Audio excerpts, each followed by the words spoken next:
ئێرە ڕادیۆی دەنگی گەلە.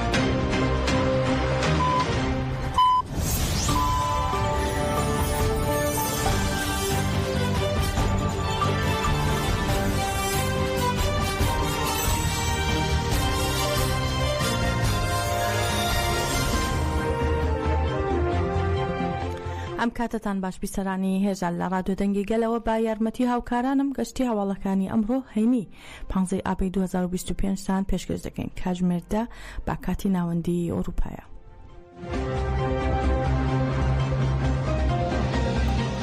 فەرماندەی هەپەگا لە چیاکانی کوردستانەوە بە بۆنەی 15 ئابەوە جەژنی ژیانەوەی 15 ئابیان پیرۆز کرد لەگەڵ فەرماندەکانی هەپەگا مەراد قەیرلان و زۆزان چەولی ژمارەیەکیش لا گەریلاکانی ئازادی لە مەراسیمەکەدا ئامادە بوون. مەراد قەیرلان لە مەراسیمەکەدا پەیامی گرنگی پێشکەش کرد و پێرۆزبایی جەژنی ژیانەوەی لە ڕێبەرۆجەلان و شەهیدانی تێکۆشانی ئازادی و گەلی کورد پیرۆز کرد.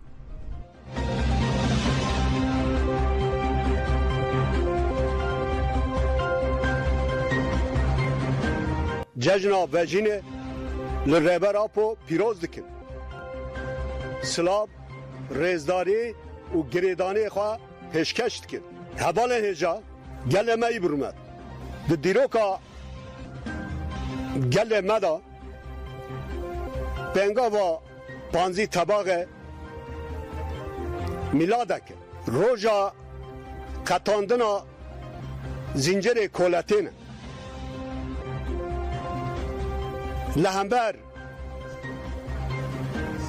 کولتی لهمبر میتینگری سری را کرنه در کتنه که وسای دیروکی ده جواکا کردستان دا گوهرتنو و گوهرتنه پر بنگهی بخار آوا کرن پینگا و پانزی طباق جبو گلمه بو سردما خوشنو و آوا کرنه ام برابر اپو باور دکن و ام و قناغه جدل و استراتژیک نظر جبو پیواجویا آشتی و جواکا دموکراتیک بسر بکوه تشتی لسر مدکوه اما بک بینه لی بله کوا آشتی به یک باسکی نافره کو جبو بفره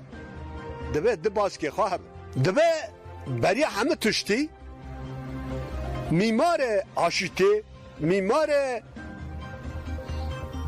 براتیا گلان ربراپو به فیزیکی به آزاد کرن جبو پرس کرک به بنگهین چاره سر به و جبو آشتیاک ماینده بره بکوه تقاز دبه دوا درکه دا نزبونه ترکر پیش بکن گلمه برومد ام چلو یکمین سالوگه را پانزی طباقه نه روحی رو بروح آشتی او جواکا دموکراتیک پیشوازید کنه اف بینگا وکر بگمان اف انجام اکر و اف دست پیک اکر نویا اف بینگا به ربر اپو پیش خستی و بخورا دو کردستان دا ترکیه دا دهرم دا حتی جهان دا گوهرتنین گرینگ پیش بخینه ام بانگا ربر اپو دوباره دکر دوا سردمی دیروکی دا دبه ام کرد یکتیا نتوی آوا بکن او هیویا کی گل میا ام واق کناغه به یکتیا نتوی دموکراتیک تاجدار بکن روح پانزی طباقه روح سرکفتنه فدکاریه جار دین دوی دمی داجی حوجهی ببهه همه گل ما همه ولاد پارز دبه واق کناغه وسا بگرن دست او بشتاره بکن جج ناوجینه لوه همیان پیروز دکن ده تکوشینا سردمه دا جبو و همیان سرکفتنه دخوازن سلاب و ریزی خواه پیشکش دکن و ام دبن بجی روح پانزی طباقه بجی سرو کاپو بیجی سرو آبو بیجی سرو آبو بیجی سرو آبو سرو شنو سرو شنو شهید نامرن شهید نامرن شهید نامرن جنجیان آزادی جنجیان آزادی جنجیان آزادی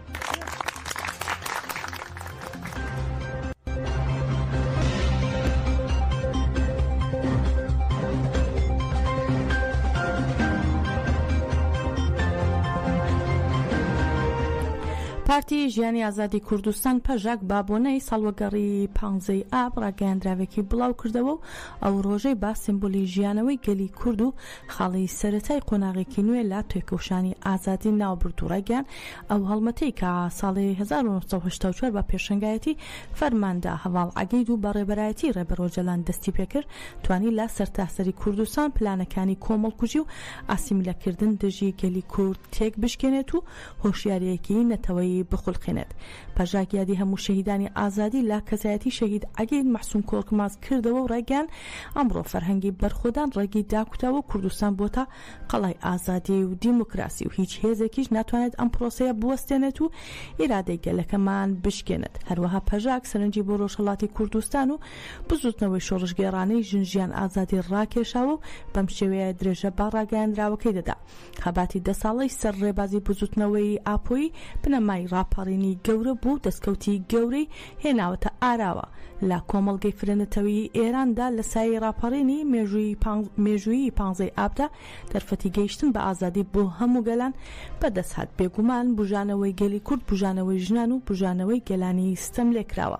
هەروە پەژاک ڕای دەگەێنە ژن لە ناوەندی مەیدانی ئازادیدایە و بێگومان بەبێ ئازادی ژن ئازادی گەلان نابێت.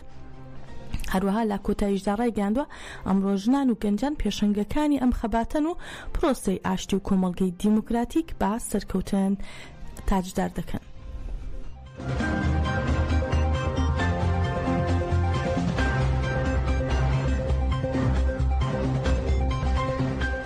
هەروەها گەریلاکانی ئازادی لا تونێلەکانی شەڕەوە قەڵەمبازی 15 ئابیان پیرۆز کرد.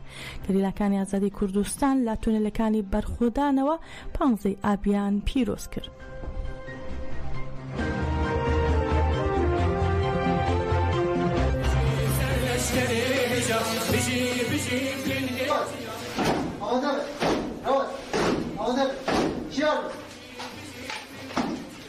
Merhaba. Sağ olun. Çoğalın. Sağ olun.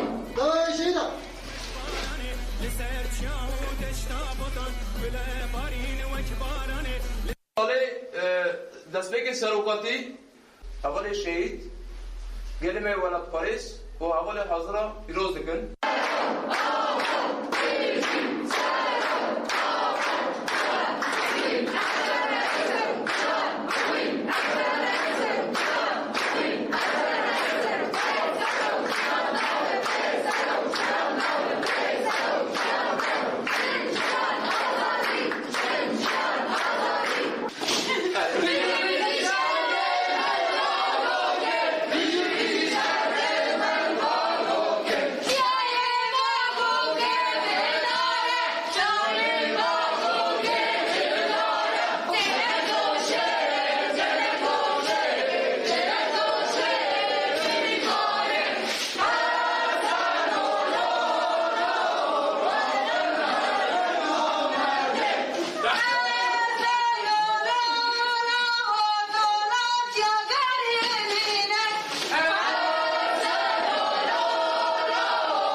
هاوسەرۆکی گشتی دەم پارتی تونجەر باقرخان ڕەخنەی لا وەزیری دەرەوەی تورکیا گرت و ڕێگەیان هاکان فیدان لا کابینەی سووریادا نییە، بەڵام هەموو کارێکی بریتیە لا ڕێگری لە دەستکەوتەکانی کوردانی سووریا.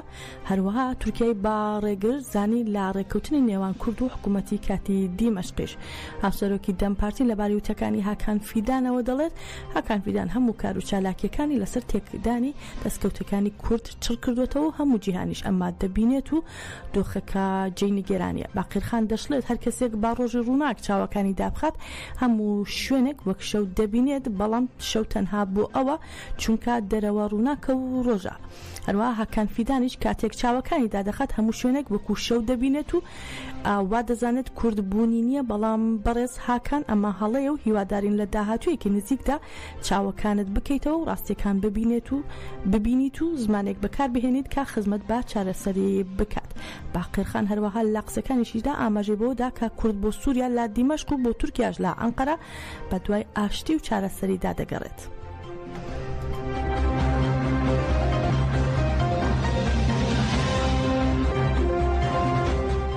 سەرۆکۆماری تورکیا تێب ئەردۆغان لا کۆبوونەوەیەک بابوونی 24مین ساڵیادی دامەزراندنی پارتەکەیەوە ڕایگەیاند کە پرۆسەی ئاشتی و کۆمەڵگەی دیموکراتیک پێدەنێدا قۆناغێکی نوێیەوە.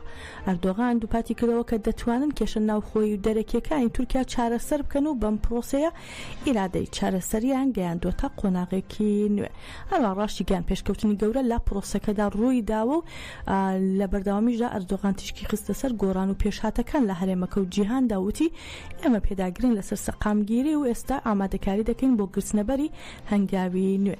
هەروەها لە درێژەیشدا دەڵێت ئێمە لە مانگەکانی ئایندەدا هەنگاو بە هەنگاو بەرنامەیەکی ڕێفۆرم دەخینە بواری جێبەجێکردنەوە کە دیموکراسی و ئازادی زیاتر و دەوڵەتێکی چالاکتر دەکاتە ئامانج و لە بەرنامەی ڕێفۆرمی سەدەی تورکیادا بە هەنگاوی خێرا بەرەو ئامانجەکانمان دەڕۆین.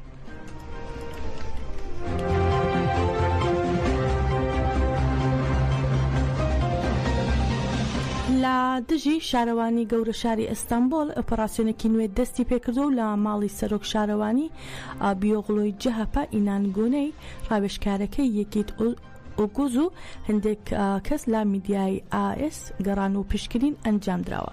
سەرۆکی داواکاری گشتی ئەستانبۆلیش ڕایگەیاند کە سەرۆک شارەوانی بیۆغڵ و ئینانگۆنەی و 44 کەسی تر فەرمانی دەستگیرکردنیان بۆ دەرچووە.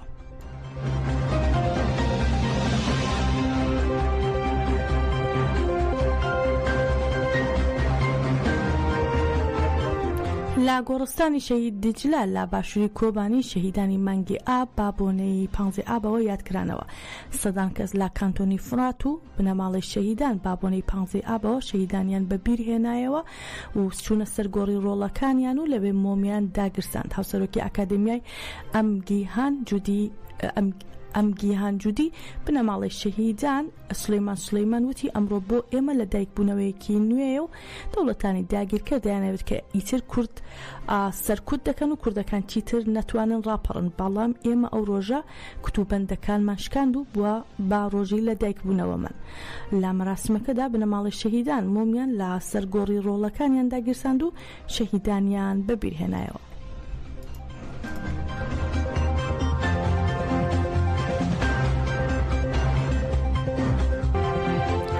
لە شنگال مەراسمێکی بەبیرهێنانەوە لە 18مین ساڵیادی کۆمەڵکوژی 73هەمینی سەرگەلی زەدی کە لە 14 ئابی ساڵی 2007دا لە یەککاتدا لە شارۆچکەکانی تەلزێر و کۆمەڵگەی سیبا شێخ خدر و گوندی لە زرەی شنگال ڕوویدا بەڕێوەچوو لە ئەنجامی هێرشەکاندا 321 کەس کوژران و نزیکەی 1000 کەسیش بریندار بوون.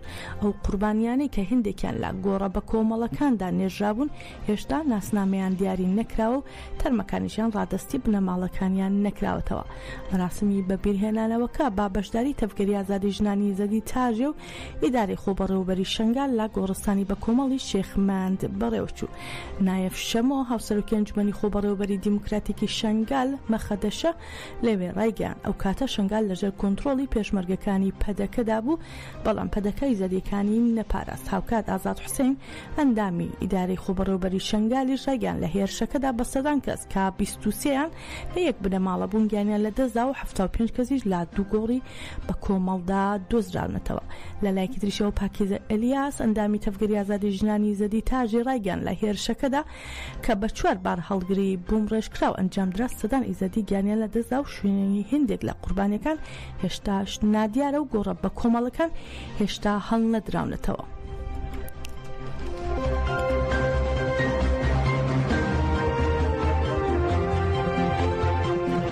گەیشتینە کۆتایی گەشتی هەواڵەکانی ئەم کاتژمێرە بمێنن لا خێر و خۆشیدا.